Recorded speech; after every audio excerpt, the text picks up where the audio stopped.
주 안에서 사랑하는 새순 가족 여러분, 오늘부터 우리는 다니엘서를 함께 살펴보려고 합니다. 다니엘이라는 이름을 들으면 무엇이 떠오르십니까?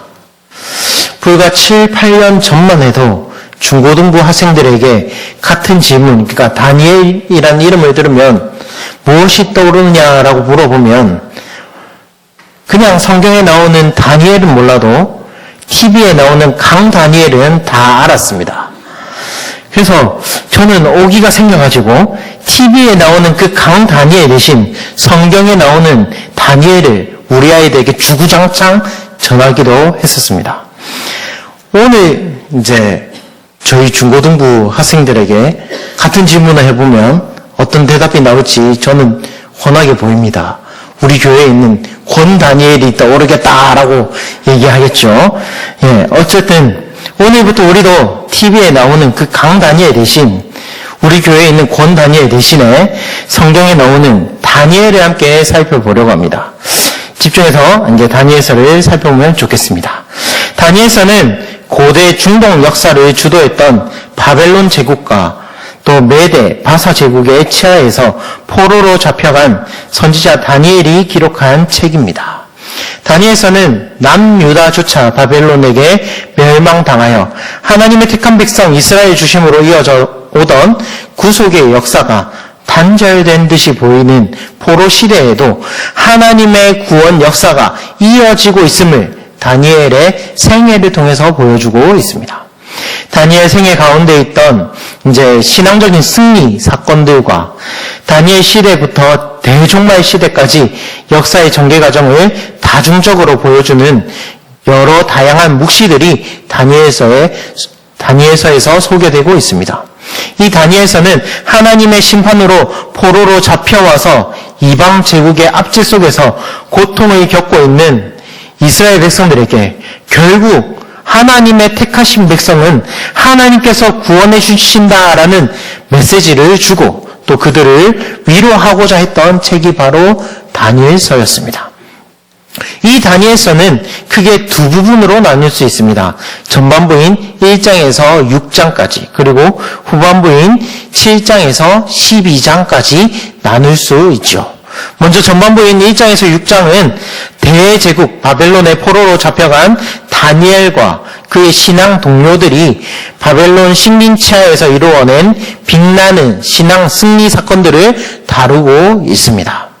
그리고 바벨론의 통치자들이 하나님으로부터 받은 묵시를 다니엘이 해석하는 사건들이 이제 전반부에서 다루어지지요.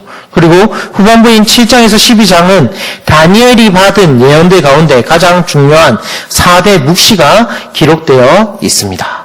이처럼 다니엘서는 다니엘이 직접 받은 묵시와 다니엘이 해석해준 간접 묵시들이 다양하게 소개되어 있습니다. 그런 점에서 다니엘서는 묵시의 책이라고 할 수 있습니다. 이러한 묵시들을 통해 가장 드러내고자 했던 것은 바로 이 세상을 이끌어가시고 주관하시는 분은 바로 여호와 하나님이시다라는 것이죠.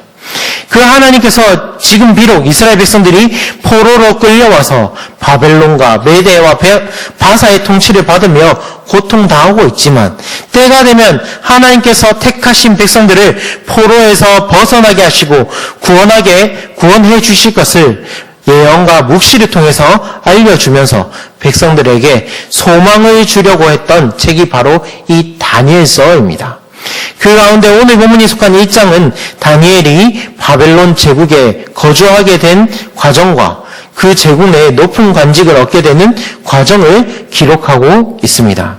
특히 바벨론의 형통함은 그가 바벨론 제국의 정책에 순종하면서 얻어진 것이 아니라 여호와 하나님의 뜻을 따라 자신의 신앙을 철저하게 지킴으로써 얻어졌음을 본장에서 드러내고 있습니다.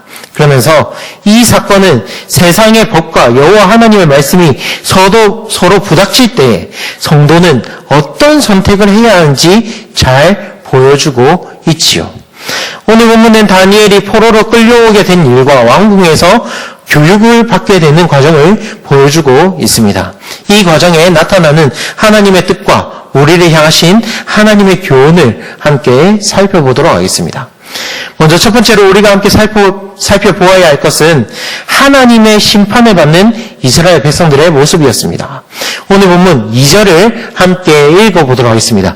2절입니다. 시작.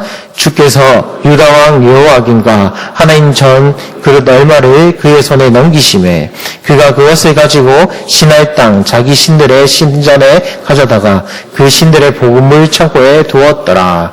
아멘. 여기서 우리가 중요하게 살펴볼 것은 남유다가 멸망하게 된 것은 하나님의 심판으로 인함이었다라는 것입니다. 본문 1절을 보면 우리가 오해할 수 있습니다. 바벨론의 왕 느부갓네살 왕이 예루살렘을 애워싸고 바벨론의 힘으로 유다를 무너뜨린 것처럼 그렇게 묘사하고 있습니다. 어느 세상의 역사처럼 강한 나라가 약한 나라를 잡아먹는 것처럼 그렇게 기록하고 있지요. 힘이 강한 나라인 바벨론이 약한 나라 유다를 점령하고 멸망시키는 내용으로 볼 수 있습니다. 그러나 2절에 보면 그렇게 하게 하신 이가 누구인지 명확하게 나와 있습니다. 2절에 보면 주께서 그의 손에 넘기심에라고 하고 있습니다. 여기서 우리는 유다가 멸망하게 된 것은 결국 하나님의 심판이라는 것을 알 수 있습니다. 세상은 바벨론이 그저 힘이 세서 주변 나라를 점령하듯이 유다를 점령했고 멸망시킨 것으로 생각하지만 성경은 분명하게 하나님께서 그에게 유다를 넘겨주셨다라고 설명하고 있습니다. 이는 하나님께서 허락하지 않는 한 하나님의 백성인 유다를 점령할 수 없고 멸망시킬 수 없음을 의미합니다. 하나님께서 허락하셨기 때문에 바벨론이 유다를 점령할 수 있었던 것이지요. 그렇다면 하나님께서 왜 유다를 멸망시키셨을까요? 왜 바벨론을 사용하셔서 유다를 무너뜨리셨을까요? 바로 유다의 죄 때문이었습니다. 왕이었던 여호야김은 11년 통치 내내 여호와 앞에 악을 행했으며 백성들은 거짓 선지자를 따르고 있었고 우상을 섬기는 등 하나님 앞에서 악을 저질렀습니다. 이를 위해 하나님께서는 예레미야를 포함한 선지자들을 백성들에게 보내어 죄에서 돌이키기를 원하셨습니다. 그러나 왕과 백성들이 선지자들을 무시하고 그들을 죽이며 하나님 앞에서 계속해서 악을 저지르자 결국 하나님께서 이들을 심판하시기로 작정하신 것입니다. 그래서 하나님께서는 바벨론의 느부갓네살 왕을 사용하셔서 유다를 멸망시키고 그들을 포로로 끌려가게 하는 심판을 내리신 것입니다. 오늘 보면 2절에 보면 주께서라는 표현이 등장합니다. 히브리어로 아도나이라고 하는데 이는 어원상 모든 것을 소유하고 있는 모든 것을 통치하는 대주제를 의미하는 단어입니다. 구약 성경에서는 거의 대부분 여호와 하나님을 지칭하고 있지요. 근데 오늘 본문에서 다니엘이 하나님을 여호와라고 하지 않고 아도나이라고 칭한 것은 하나님께서 유다 왕 여호야김뿐만 아니라 바벨론의 왕 느부갓네살에게도 주가 되신다라는 사실을 강조하기 위해서입니다. 즉 느부갓네살 왕 또한 하나님의 영향 아래에 있는 하나님의 심판의 몽둥이였다라는 것입니다. 느부갓네살이 대단해서가 아니라 하나님의 심판의 도구로 사용하셨기 때문에 유다가 멸망한 것입니다. 정리하자면 유다가 바벨론에 멸망하게 된 것과 백성들이 포로로 끌려오게 된 것은 다 유다를 향한 하나님의 심판입니다. 그렇다면 본문을 통해서 오늘날 우리에게 주시는 하나님의 뜻은 무엇일까요? 먼저 만물을 주관하시는 주인은 바로 하나님이시다라는 것입니다. 하나님은 유다에게서만 주가 되는 것이 아니라 바벨론의 왕인 느부갓네살에게도 주가 되십니다. 모든 만물을 운행하시고 다스리시는 주가 바로 하나님이시다라는 것입니다. 우리는 이 점을 늘 기억해야 합니다. 만물을 주관하시고 다스리시는 하나님이 바로 나의 주님이십니다. 그 하나님께서 나와 동행하고 계시기 때문에 나는 두려울 것이 없다라는 마음을 늘 품어야 한다라는 것이죠. 그리고 하나님과 동행하는 삶을 살아야 합니다. 그리고 우리가 이스라엘과 유다 백성들처럼 하나님의 뜻을 거여하고 말씀대로 살아가지 않으면 우리도 유다와 마찬가지로 하나님의 심판을 받을 수 있다라는 것을 기억해야 합니다. 하나님 앞에서 끊임없이 악을 저지르는 유다 백성들의 끝은 결국 멸망과 포로 생활이었습니다. 하나님의 심판이 기다리고 있었던 것이었습니다.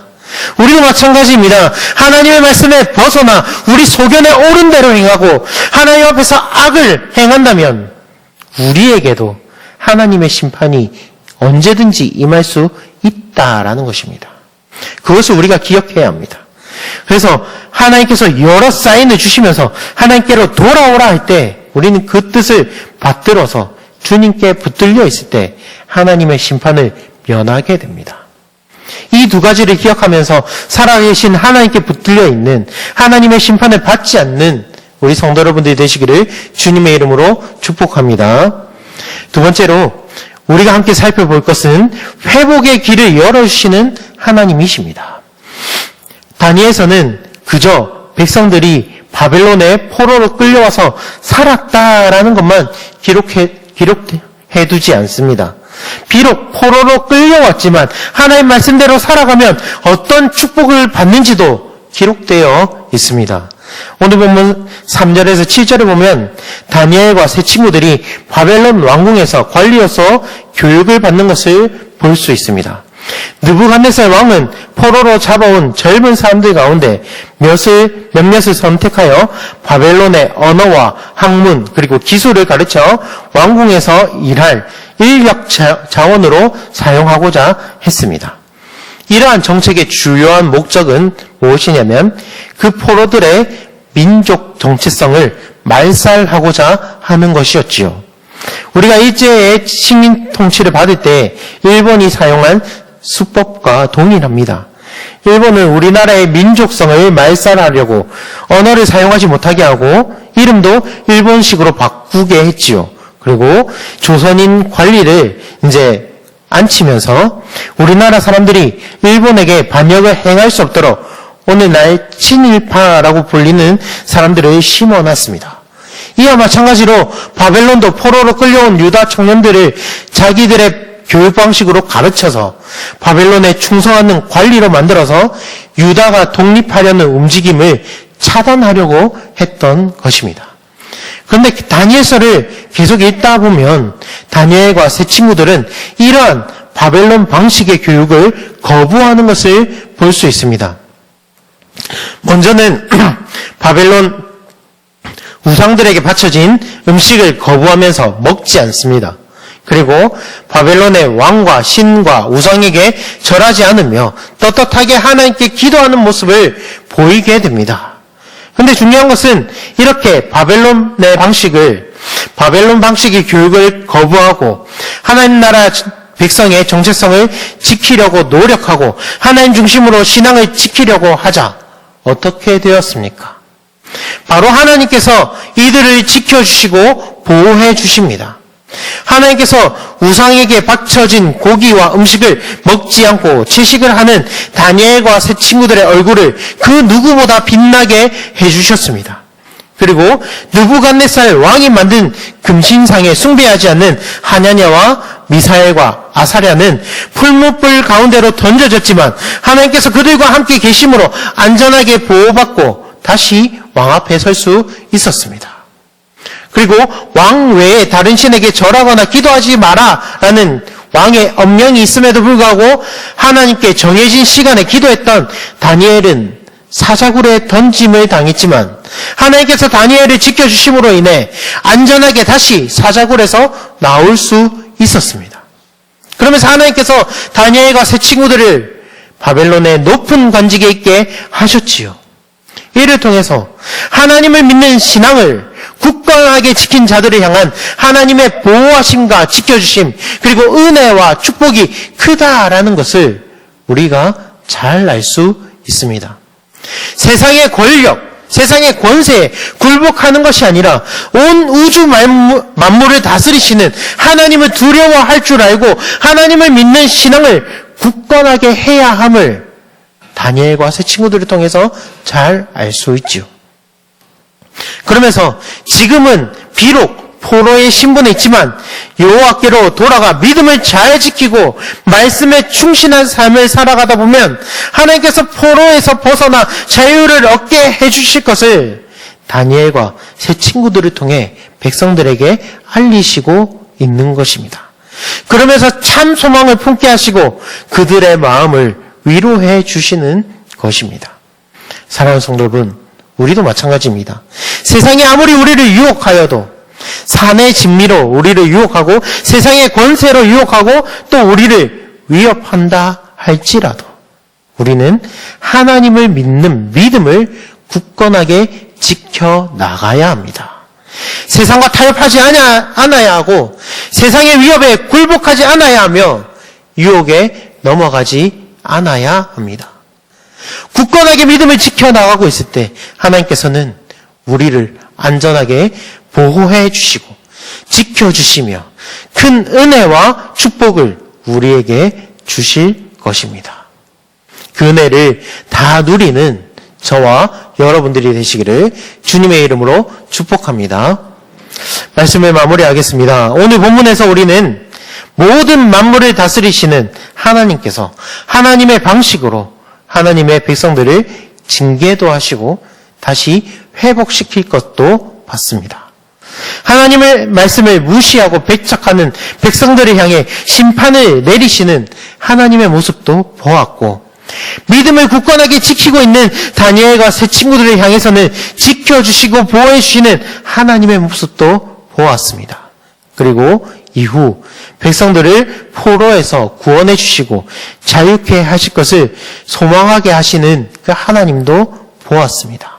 사랑하는 성도 여러분, 우리에게 임하시는 하나님의 모습도 동일합니다.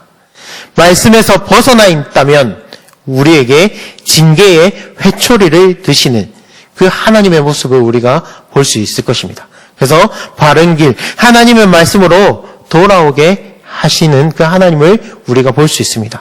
그리고 어려움과 고통 속에 있지만 하나님을 향한 믿음을 지켜나가면 하나님께서 그 어려움과 고통 속에서 우리를 보호해 주시고 큰 은혜와 축복으로 우리를 위로해 주시는 그 하나님도 만날 수 있습니다. 우리는 그 하나님의 역사하심과 섭리하심을 보면서 하나님을 향한 믿음을 굳건하게 해야 할 것입니다. 그러면서 우리에게 주시는 하나님의 은혜와 축복을 누리며 살아야 합니다. 하나님을 향한 믿음을 굳건하게 지켜나가면서 하나님께 주시는 그 은혜를 다 누리며 사는 저와 여러분들이 되시기를 주님의 이름으로 축복합니다.